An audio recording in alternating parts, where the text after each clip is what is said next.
these expectations that boys man up started before they were even, conceived, even, you could say. Getting into that habit of identifying emotions, expressing those emotions, not shaming those feelings, especially for our boys, for whom typically you are just supposed to be kind of stoic.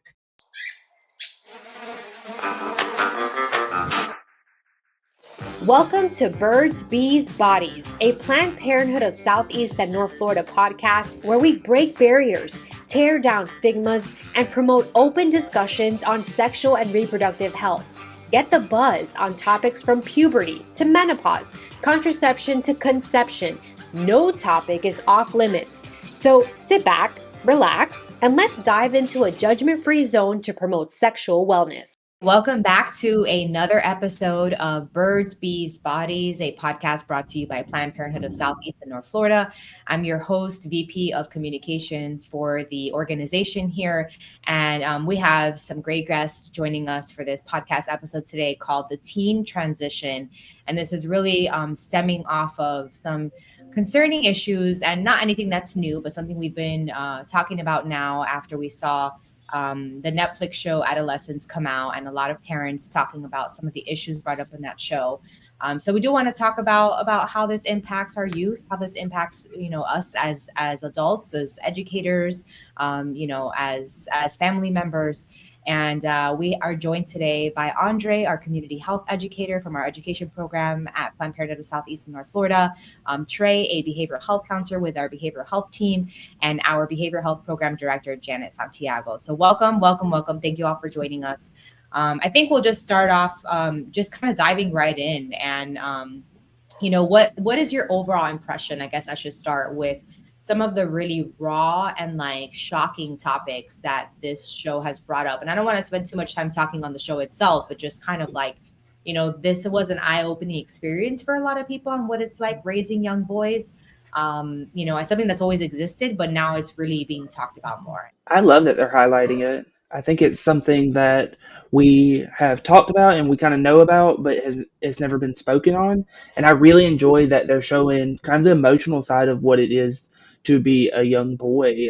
As someone who is male and has raised a son through those teenage years, it's really nice to see that kind of perpetuated in media rather than just the media image we typically know about young boys.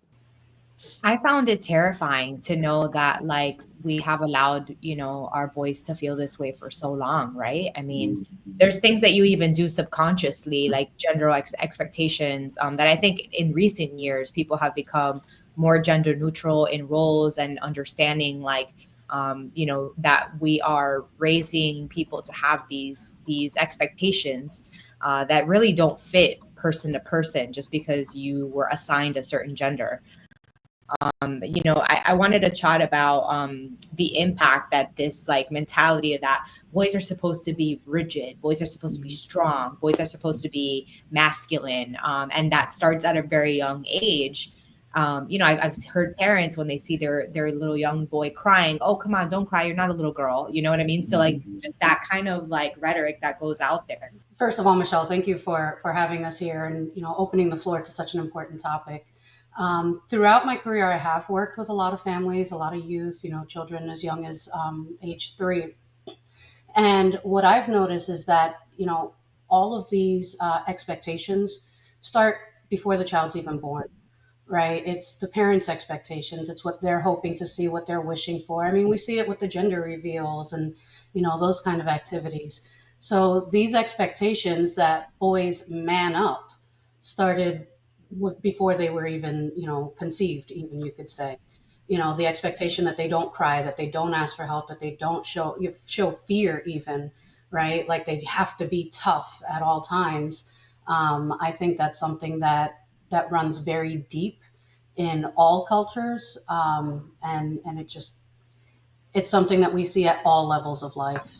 Yeah, I think I just want to piggyback off that because for me, part of my spiritual practice is looking at interconnectivity, right? And so yes, it obviously begins with the family that you're born into, but I mean it also is tied to your school, it's tied to your religious institutions. If you attend one, it's tied to your peer group, it's tied to the other elders around you, it's tied to marketing. These our children are being constantly inundated with messaging around masculinity. And one of the things that stood out for me in the show was there was a scene where the young man, his name is Jamie, where Jamie is talking about a moment that stood out for him where his father could not look at him when he performed poorly during a sports competition. And this is despite seemingly his father acknowledging that he is very talented at art, right? When you don't have a male child who fits those traditional gender roles easily, there is a disappointment that's communicated that overrides any of their other strengths. Jamie could have been a great artist. He could have been very intellectual. He could have been very inquisitive, but those are not traditionally masculine. And so he is only seeing how I'm failing to be a man. And it's not even something that his father was trying to communicate actively. It's just that's what masculinity means. And I don't know how to handle having a non masculine son. And so they're both suffering in this system. And that is what probably keeps me up at night, is like, how do we combat those narratives? And it's even the most simple things, like I'm raising two young boys, and that's always in the back of my mind of making sure they can express their feelings. Tell me how you feel. Like, for me, that's so important that I think boys definitely should be able to let out their feelings, cry, like, just like anyone else. And we see that makes you a better human and makes you more self-aware as you become older. But like, I think of like friends of mine who have young girls and have boys as well. And you can almost see it like subconsciously happening when you can allow your little boy to play outside on his bike with his boyfriends. But no, the girl needs to be supervised. We need to be there with the girl. Like, and it's almost like girls are more fragile and we have to shelter them more. But no, boys are tough. They can handle it. They, you know what I mean? They need to be out there. They need to, like, just kind of be on their own. And so it starts with even simple things like that. And I don't know how we go back, because obviously everyone's raised a certain way. Everyone has a certain expectation of, how they want to raise their kids. I think nowadays there's a lot more information out there. There's a lot more education. There's a lot more knowledge on like what makes better parenting, how to peel back on some of the generational trauma that we might have from our parents and grandparents and all of that. But how does that start, in the home now? And what is the role of supporting, adults in a person's life to be able to help in those scenarios? Well, Michelle, I think that's a really important question. But before we start figuring out how to solve it now, I think most people need to know where it even came from and why did it happen, right? Like, this is an evolutionary thing. If we go back thousands of years, the males were the ones that were supposed to be the protectors, the hunters, right? All of that. And the females were always deemed more fragile and at home taking care of the family. And that was something that was needed for survival for a very long period of time. So now, as we've evolved and, the world has changed, we don't need it as much for survival, but it's been programmed into our brain, right? So that's something that we really have to start looking at. Do these behaviors, do these beliefs, these norms still serve a purpose to this day? For some people, they may still serve a purpose. For the majority, they don't, right? This idea that the man has to be that protector and that provider, we know in today's society is no longer factual. So now we have to start looking at our kids as individuals who are not put on this earth to provide, to protect, to take care of us, but just to be, right? To be who they are, be authentic, be genuine. And how can we help them develop that? Not with an agenda in mind, right? Like, I'm not raising this little boy to be the next leader of, a religion or a culture or a family or whatever. I'm just raising this boy to be a good person and to be whoever he wants to be, right? And that really only happens when we ourselves feel safe. So I think it goes across a wider spectrum. Parents need to feel safe. Aunts, uncles, the family in general needs to feel safe in order to be able to accept that their young boy does not have to be turned into this strong warrior. You bring up a really good point in that yes, we have for hundreds of years had these gender role expectations, and it started in early civilization and all of that. We've evolved past that. Women are work now and vote and all the things. I mean, granted, it happened a lot later than we would have wished, but you still to this day like hear about parents who are more open to seeing their daughter go into the military or going into ROTC or doing something like that versus seeing their son, I want to be a dancer or I want to be this. Like it's almost like there's more pressure on boys to stick to that gender norm when girls, well, we want to encourage you to do whatever you want. If you want to play sports, if you want to do this, like there's more tolerance, right? I guess I don't know if tolerance is the right word, but Yeah. it's become more expected that girls can choose to do these things, but boys can't. Still, they still need to be in their lane and do the manly things and the boy things. Right. It's strength versus weakness, right? So it's when the girl wants to play sports and join the military, the parents are looking at it as, my little girl's so strong. She's such a strong person, right? When the boy wants to learn ballet, he's weak, right? Because feminine things, what those things that are deemed feminine have always been seen as weak. That's why crying is seen as weakness, right? Because it was only ever acceptable for women to cry, not men. So there's again that conditioning of what's strong, what's weak, what's good, what's bad, what's right, what's wrong, and it's all judgment. That's all it is judgment. And that differs person to person, but on a society level, we see it built in. Even when we go to schools, when we go to doctors' offices, you always see the male and female restrooms, right? Like we see it built into every aspect of our society. And we're constantly being told, this is strong, this is weak. Nobody ever wants to feel weak. So true. And then you throw in body image, right? And self-image into that too, right? And there's so many other complex issues because boys are supposed to be looking a certain way, girls are supposed to look a certain way. Let's talk about that because I know that's another part of some of the bullying stuff that comes out of situations like this. How you look, what your self-image is and how you see yourself. Well, I think there is. I don't know if you've heard of the Hawkeye Initiative. Anybody who's involved in comics might be familiar with this. So, um, when it comes to body image in particular, and I think about superhero comics as a medium to filter this through, most of the female superheroes are of like a very specific body type. Typically thin, a little curvy. They've got the wider hips. They're bustier up top. But typically, it's that one physical archetype. You do have a little bit more variation with the male superheroes. But even then, there still is a focus on muscularness of being muscular and being strong and sometimes being a little burly, hairy. But there was a discourse around like, okay, well, obviously the women are drawn for the male gaze, but then the men are then drawn for the female gaze. It's like, no, we need to acknowledge that like the patriarchy is controlling all of that. And when we look at, for example, Batman and Superman, that is the male gaze on masculinity, just as much as, say, Spider Woman, Supergirl, Wonder Woman is the male gaze on the female body. And so we're constantly trying to, both male and female, cater our bodies, cultivate our bodies to satisfy the male gaze.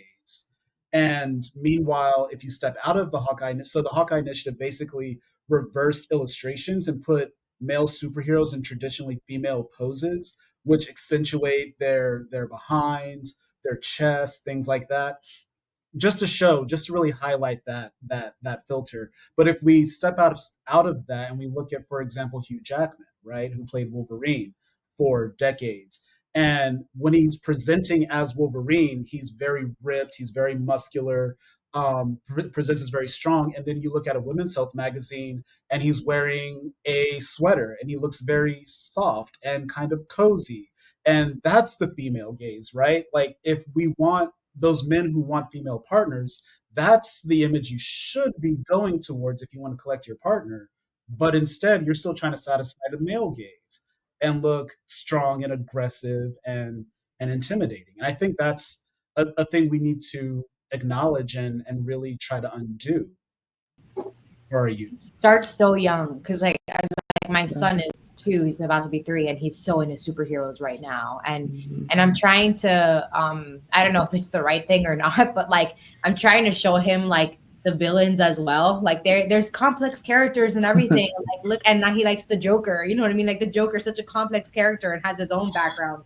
And so I'm trying to like bring that in, and then also the female superheroes. And it's so challenging because they see the cartoons and they idolize it and they're excited Mhm. about it. And it's something like, oh, cool, superpowers. Mm. But I think it's on us, as parents, as Yeah. mentors, as educators to young children, to constantly bring up that other perspective. And then when they show something different, of I really like the penguin. Oh, great, cool. What do you like about the penguin? You know what I mean? And not be like, oh Yeah. no, the penguin's bad. Like Mm. just kind of letting them kind of evolve and show you Yeah. what they're thinking and how they feel about it, which is something Mm. that's really hard to do. It is. I'm not gonna lie. It's very Mm. hard to Yeah. do. Um, but I think that you talked about it perfectly, that we have these ingrained images in our mind, and then when young kids whose brains are still developing don't see themselves that way, and that's what they think is the ideal body, or the way the world expects them to look, that does something to them. Like that Mhm. is definitely a result, an impact that you see. So how do we combat that? Like how do we, as we talk to our children, and not just our children, to ourselves, right? Because they see Yeah. how we talk to ourselves, and how we look at ourselves and how we groom ourselves. Yeah. How do we change that? How do we make them feel comfortable in their own skin when some of us are not even comfortable in our own skin? Mm. I think talking about vulnerability and talking about that people feel uncomfortable is that acknowledging ourselves, because as people, and especially with children and even teenagers, we see a lot of mirroring. We see what mom and dad say, we see what our friends say, we look at media. I think Andre brought up a really good point about, how people are drawn and presented in media and how boys look at that. I've actually been really fixated on language and thinking of working out. When you think of men working out, you say things like they're chiseled, like they have rock hard abs, and it's these very strong terms, when actually working out may not even be surrounding that. You may just be doing cardio to have healthy heart health. But I think acknowledging it and maybe even shifting language a little bit, that we're not pointing our children in a certain direction. And just to go back to something Janet said, also redefining and reassessing what strength is, because the example she used of like, okay, well, a girl who wants to go into ROTC is admired for her strength, but a boy who wants to go into ballet is not. But if you've done ballet, or if you know anything that goes into ballet, like you got to be strong to Yeah. do ballet, but it's not seen as strong. And so we have to also like have a broader definition or broader range of examples of what strength looks like and what strength Absolutely. is. And not only just strength, right, but brave, right? Mm. Because you're doing something out of what's expected of you to do. You're going Mhm. out and following your passion. That's brave, no matter what it is that you're trying to do. Mm. um and that's what I wanted to talk about next, just the language that we use around children, with children, being empathetic. How do we encourage those healthy expressions, and I think it starts very young. Again, I only can talk about what I know, but my 2-year old has gone through the terrible twos.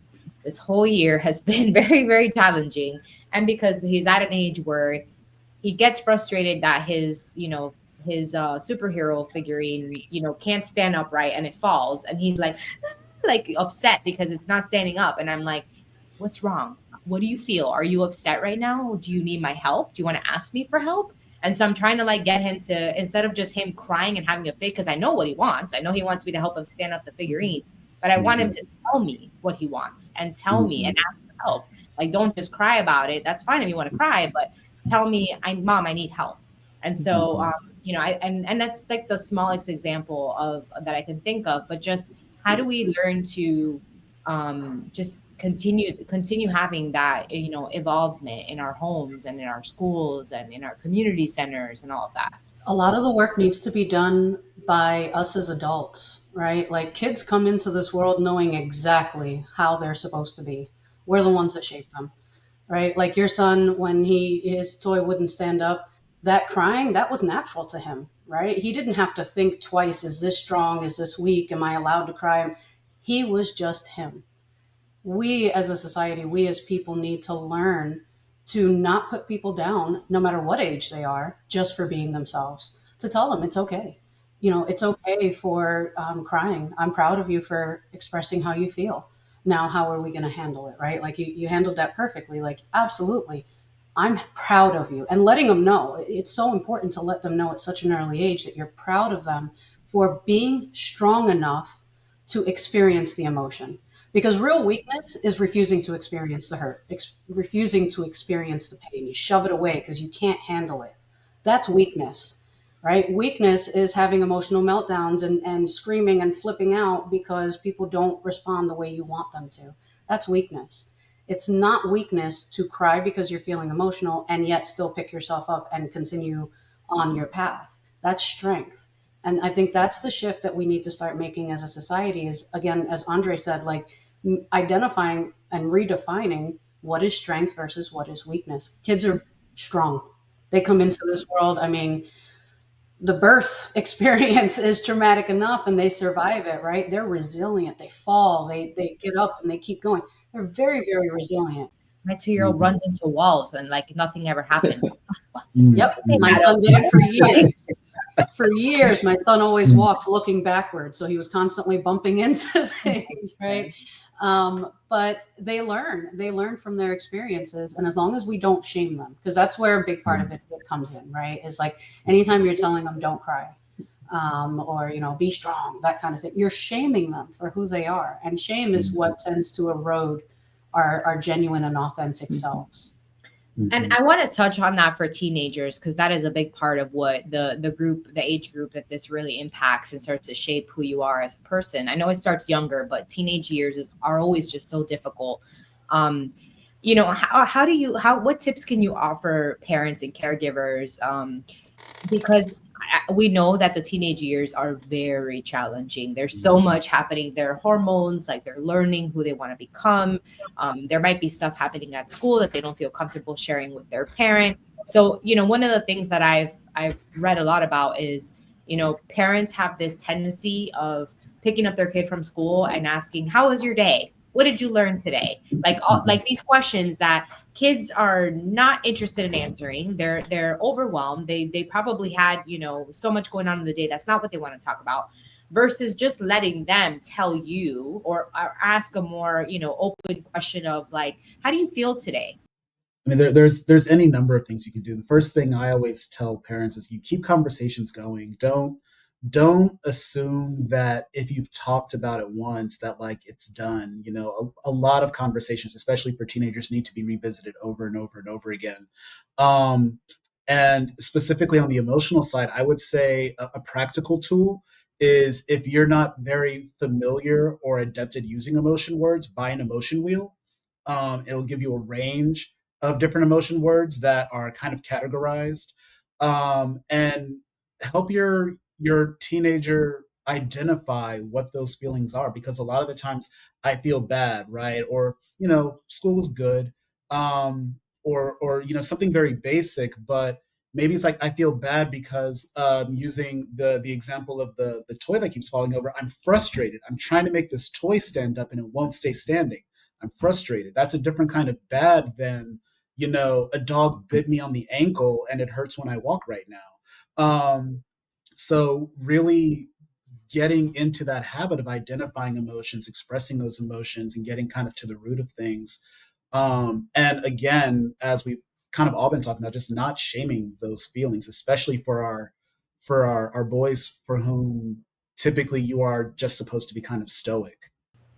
Yeah. And be open to talking about what they want to talk about, because it's not always what we want to talk about. Sometimes you find it's always interesting to me when I find that very, like, I have nieces, and when I find that topic that they open up in their chatterboxes. Everything else were one word answers, but I asked them that one question. "Oh yeah, in swim class I did it," and I'm like, "Oh, okay, yeah, tell me more about swim class," And so that's always nice for them to feel like they can safely express what they're interested in. The questions, you're so right about the questions and how they shut people down. And you really just get, rote responses. You get pre-programmed responses. They're not deep. They're not genuine. I think it's so important to acknowledge that the schools are working hard to educate our kids on, math and reading and all these things. But education doesn't just stop once that bell rings at 3 o'clock, right? So when they get into your car, asking them questions that has nothing to do with academics. Who did you help today? What made your heart smile? Right? Things like that focus more on the emotional part, on building empathy, on socialization versus, what did you learn in history class today? Are you ready for your test this Friday? That kind of thing. Like they get enough of that all day. Let's start changing the conversation to, again, the things that we need to focus on, which is shaping well-rounded humans, making sure that their emotional intelligence is just as, if not more than, their academic intelligence. I love that. I'm going to use that for adults too. Who did you help today? Absolutely. Not just for you.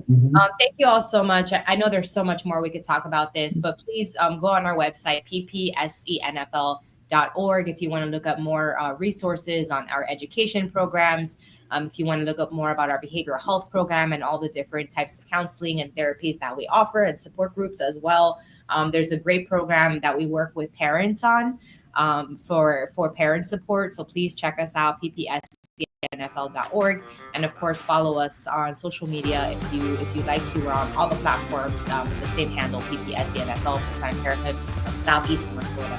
Thank you all so much and have a great week. I appreciate you. Thank you. Thank you for having me. Bye.